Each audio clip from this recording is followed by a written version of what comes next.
Hey guys, welcome back to the channel.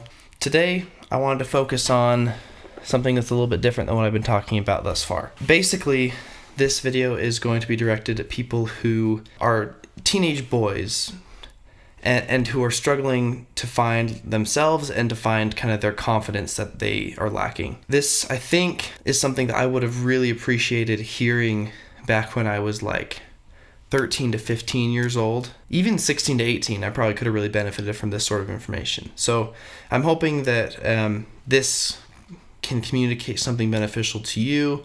Maybe you can take away something and learn in advance what it is that you need to do to kind of find yourself. People talk a lot about what it means to find yourself, right? People say that you should be yourself.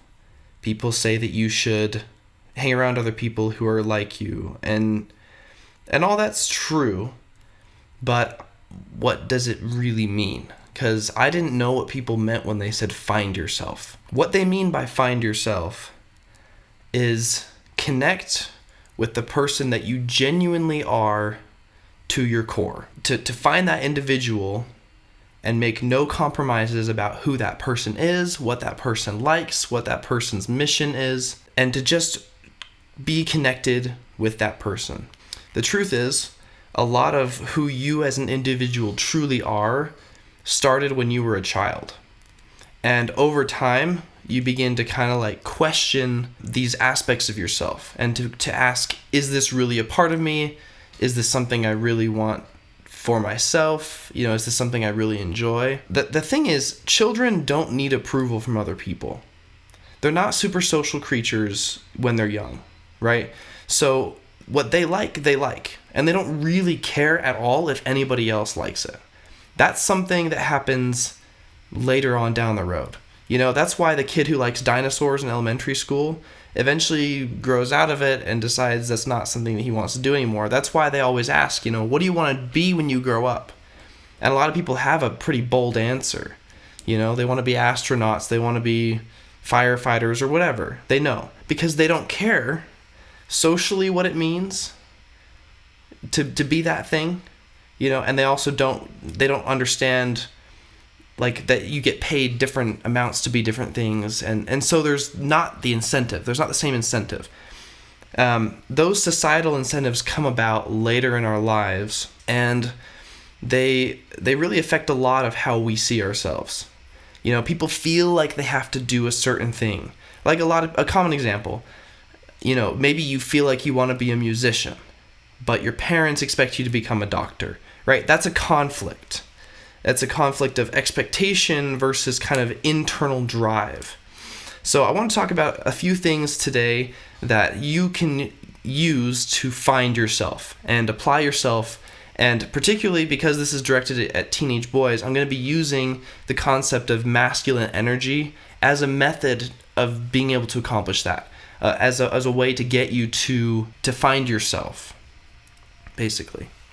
So there's some common concerns and questions that every teenage boy has at a certain point, right? Especially those who are a little bit more self-aware. And we've already talked about one. How do I find myself as a teenager? Number 2, why don't I feel comfortable in my own skin?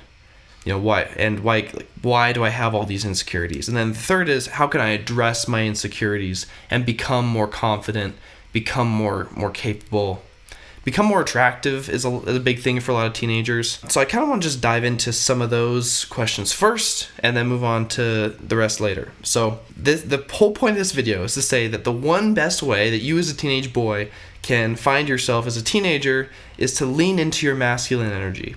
And I'll talk about what that means as we go, but that's the answer. Lean into your masculine energy. Why don't you feel comfortable in your own skin?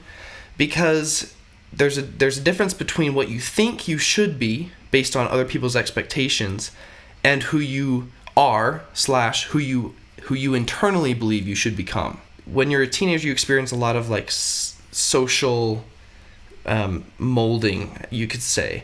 Like people kind of expect different things of you. You expect different things of yourself. And on top of that, you have all the hormones of growing up and changing hitting you at that very time when you feel like you are starting to question a lot of things about your individuality. So that's kind of where those insecurities come from. It's differing expectations about what you think you should be or what other people think you should be, and they all kind of play on your mind, and there's no real clear answer. Ultimately, the answer is you should be exactly who you think you should be. More on that in a minute. When I mention masculine energy, you're probably thinking of like this big macho guy, who like, honestly, you might be thinking of like the high school jocks that are around your age, right? The football players and the guys who are loud and they wear their hair in crazier styles and they attract the women. To a large degree they do. That's just the reality of it. And there is something I want you to take away from that, because they are successful in a few respects thanks to their masculine energy. But I think what's common amongst teenage boys especially is that they tend to well overcompensate. Everyone at the teenage age is going through the same emotional changes. They're going through the same hormonal changes. And so you're experiencing all these feelings that you don't really know like what to do with. A lot of teenagers, express that they are experiencing depression and anxiety or varying forms of it, to some degree. And like, because the body's changing, it's reacting to things differently, and they don't always know what to do. One reaction to that is to feel uncomfortable and retreat, and be like afraid to push against that insecurity. The other reaction is to overcompensate and push really hard against that insecurity. Because technically, when you're feeling all these emotions as a teenager, that is feminine energy in a sense, because the feminine energy is really connected with emotion. And it's very emotional, generally speaking.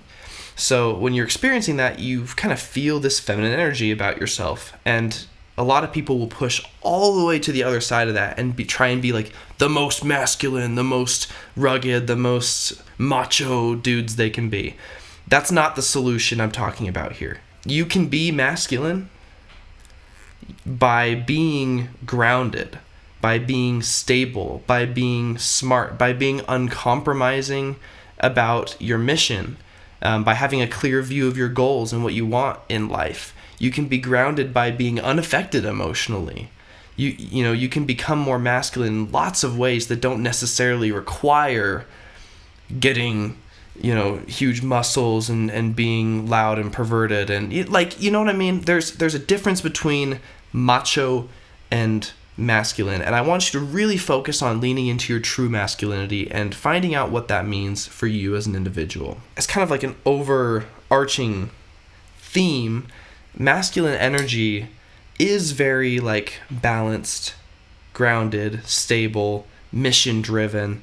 Right, it's very like refined and direct and uncomplicated. So I just finished 12 Rules for Life, which is a great book, and you should read it while you're younger. It's lengthy.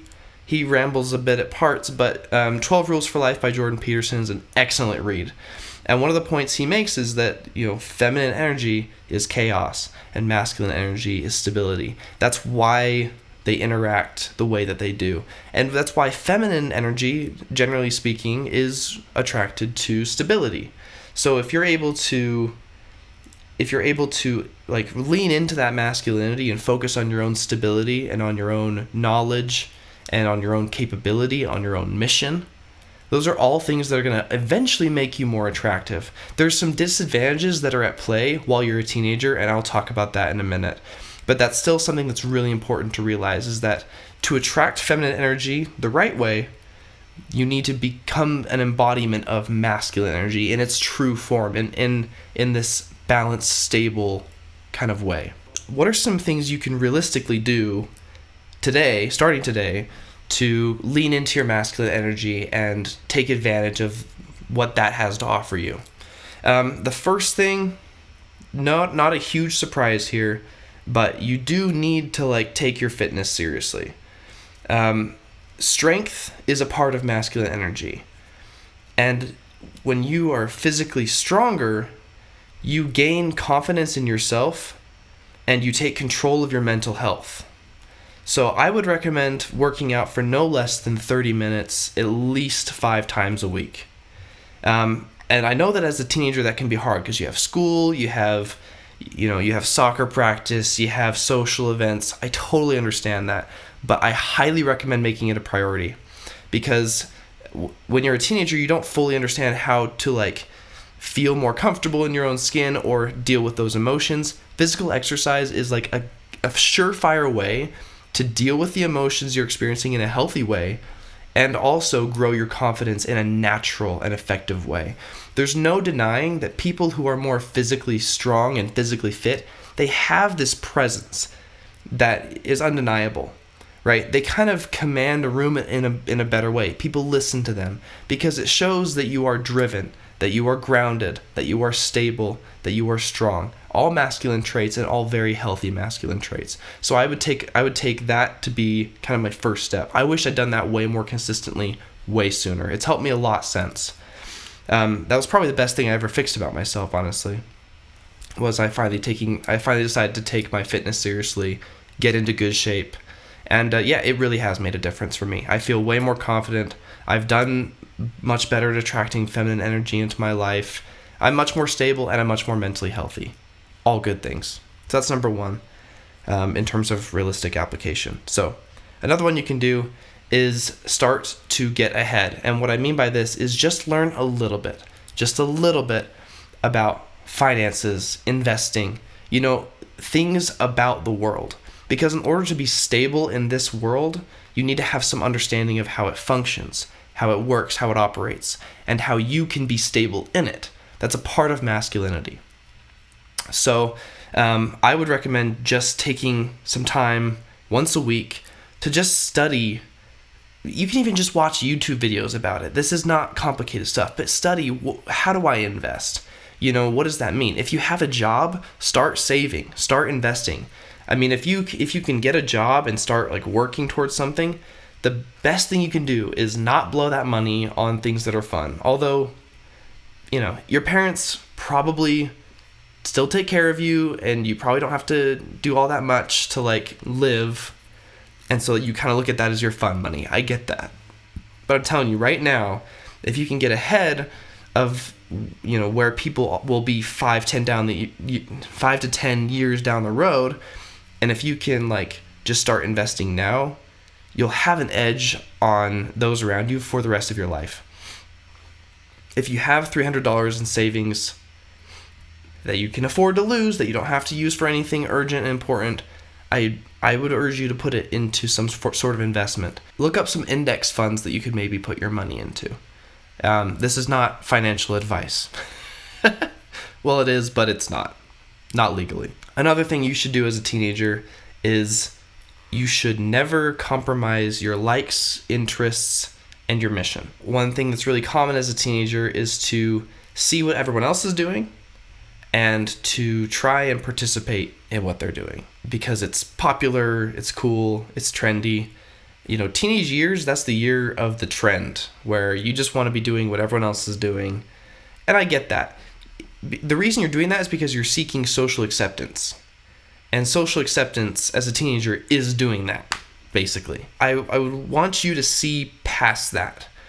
The things that you like are the things that you like. And you do not have to apologize for them, even if nobody else thinks they're cool. Because guess what? You're going to get out of high school. You're going to go to college. And in college even, you can find people who are interested in everything.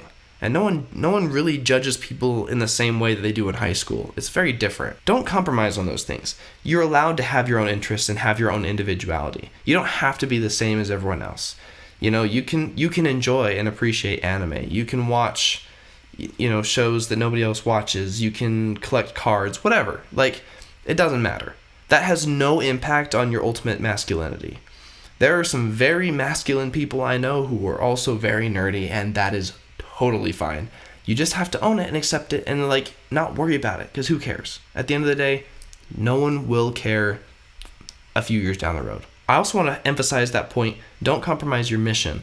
You may not really know what it is yet, but if there's something that drives you, if there's something that you're passionate about, like I used the example of music earlier, I would say pursue it. Do as much as you can now to follow that mission, because people will try and tell you that you can't do things until you're older, or you may have some sense that you won't be able to accomplish anything until you're older, but that's not true.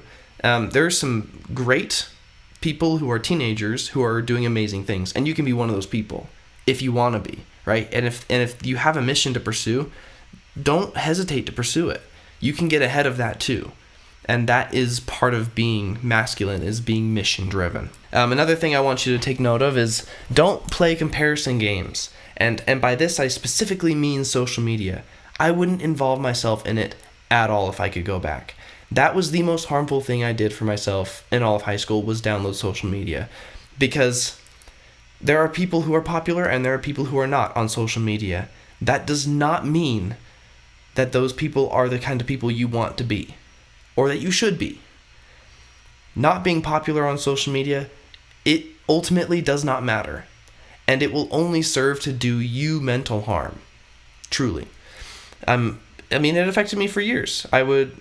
Whether or not I meant to, whether or not I thought I had a good grip on it, I would see my own following numbers, my own like numbers, whatever it was, and compare them to other people's and be like, well, they have this many, so I must not be worthy of their time and attention. No. Bullcrap. Forget it. Throw it away. Don't ever use it. Because if you have a conversation with that person, you'll find that they are a human. And if you never even see their social media, you can come into that conversation without any expectations, without any feeling of like insecurity or unworthiness. You can just be yourself and they can just be themselves. And if you connect, great. If not, no worries. That's fine. You don't have to live to impress other people. Right? Like, that's part of being masculine, is just not worrying about what other people think, not comparing yourself to other people in that way. And I highly recommend you stay out of social media for that reason. Also, don't expect or require approval from those around you. Very much in a similar vein. Like, you're probably not going to get it. If you do, it will be fleeting. And it will be temporary. Validation from other people is not what ultimately leads to you being able to find yourself and being comfortable in your own skin. It might help for a little while. It might be kind of like a band-aid fix, for feeling insecure. But it's not going to solve the real problem. You have to do that yourself by putting in the work to connect with your individuality and leaning into your masculinity. I also want to make the point real quick that you should stay far away from pornography, because what you think you're doing by engaging in pornography is engaging with the feminine, right? You trick your brain into thinking that that's what you're doing. Well, no, the feminine is complicated, it's chaotic, it takes a lot of work to attract and to interact with. When you are engaging in pornography, you are negating all of that. It is a complete one-sided interaction. You are just, you're kind of leaning into the parts of masculinity that we don't need, that we don't like. The unnecessary, uncontrolled lust, the instant gratification, the need to be like instantly fulfilled.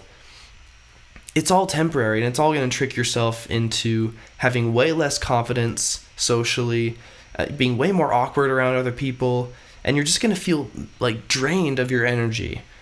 You're going to have much less masculine energy if you engage in that, because it literally robs you of the ability to be masculine.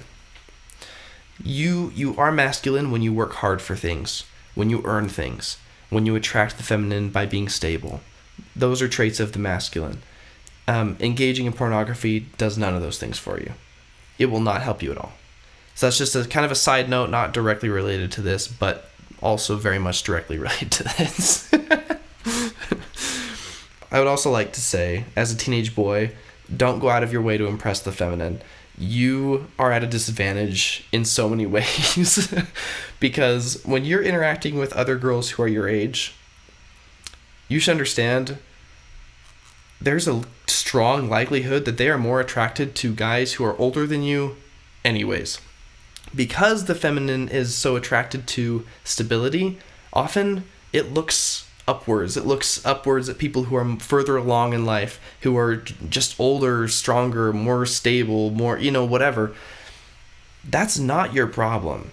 If you're not experiencing a lot of success in that realm right now, I wouldn't take it too personally. I would just work on yourself for these few years so that when you get to the point where you're actually looking for that stuff, you will be very masculine, very secure, and very driven, stable, which are all things that ultimately will attract your final partner. And if that's your end goal, as it should be, I think that's a smart move. So I would do that. And recognize that, like, if when you are interacting with the feminine, if they realize they have any power over you, then they'll just toy with you. And so don't, like, go out of your way to try and, like, make grandiose displays of affection. You know, you can have your little relationships, you can flirt with them, and it's cute and all that, and you're gonna love it because you're a teenager. But just don't go, like, out of your way. Don't put your whole worth on that pin, because, like, it's gonna change. The dynamic's gonna change dramatically in just a few years, and you'll see that. I didn't start really seeing the benefits of doing that until I was 22 to 24 years old, and then I started seeing it in great abundance. It really does matter at a certain point, and it may not matter right now, but it will. That's pretty much all I have for you guys today. So be sure to tune in next time, and we'll talk more about this kind of thing. Yeah, if you have any questions about what I was talking about, leave a comment below. I'll be answering all of them. So I'm happy to chat with you and talk about my experience a little bit more. But yeah, we'll see you guys later.